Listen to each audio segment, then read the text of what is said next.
साथियों ध्यान दीजिए, यहाँ पर चक्रवृद्धि ब्याज और साधारण ब्याज के बीच 2 वर्ष और 3 वर्ष का अंतर का अनुपात।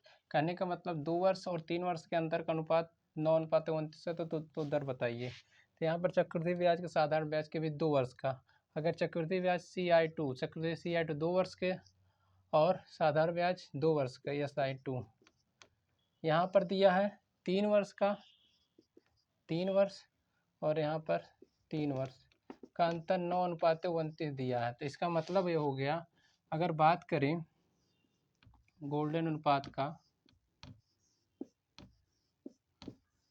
ठीक, यहाँ पर ध्यान दीजिए अगर यहाँ पे बात कीजिए, ये जो होता है ये पहले साल का होता है चक्रवृद्धि, ये साधारण ब्याज होता है। ये क्या होता है? ये साधारण ब्याज होता है। ये क्या होता है? साधारण ब्याज होता है। यहाँ पर देखिए ये क्या होता है?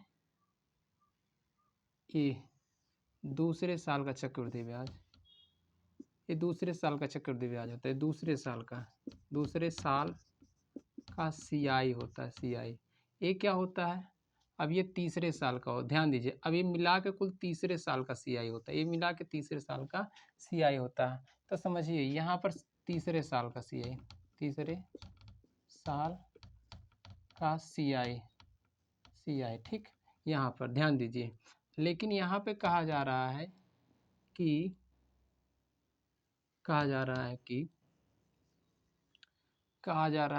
यहाँ पर दूसरे साल का CI और SI में अंतर, दूसरे साल का CI और SI में अंतर, दूसरे साल का CI SI में अंतर यही हो गया कि यहाँ पर दूसरा साल, ये पहला साल, दूसरा साल, तीसरा साल, दूसरे साल का CI SI में अंतर, ये CI है, ये SI है। मतलब अंतर कितना होगा? यही जो अंतर होगा यहाँ पर 9 होगा। ठीक, अगर एक साल का 9 हुआ तो दूसरे साल का कितना होगा?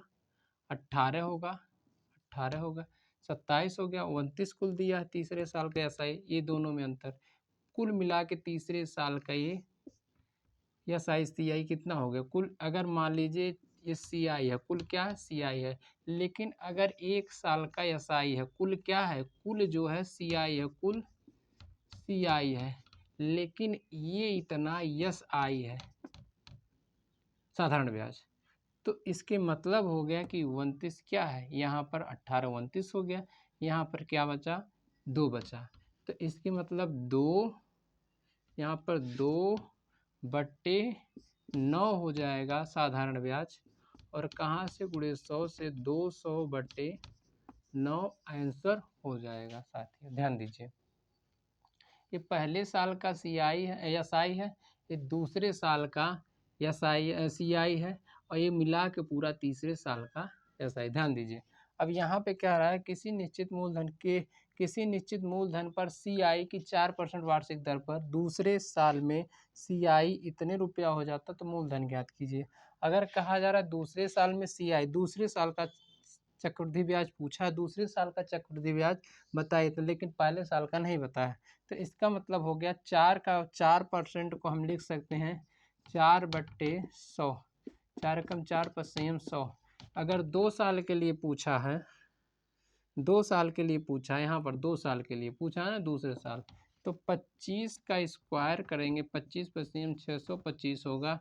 एक इसका 625 का 1/25 करेंगे तो 25 होगा, यहाँ पर भी 25 होगा, इसका भी 1/25 का 1/25 करेंगे, कट जाएगा, 1 होगा, यहाँ पर कितना हो गया? 26। ये पहला साल का हो गया, ये दूसरे साल का हो गया। 26 बराबर कितना दिया है? 208, 26 चौके 52, 26 चौके 108, 26 अट्ठे 208, 80 हो गया, 1 बराबर 80। तो पूछा कितना है? अगर पूछे तो मूलधन क्या कितना होगा? मूलधन कितना है? 625, 625 बराबर कितना होगा? 80 गुणे 625 होगा।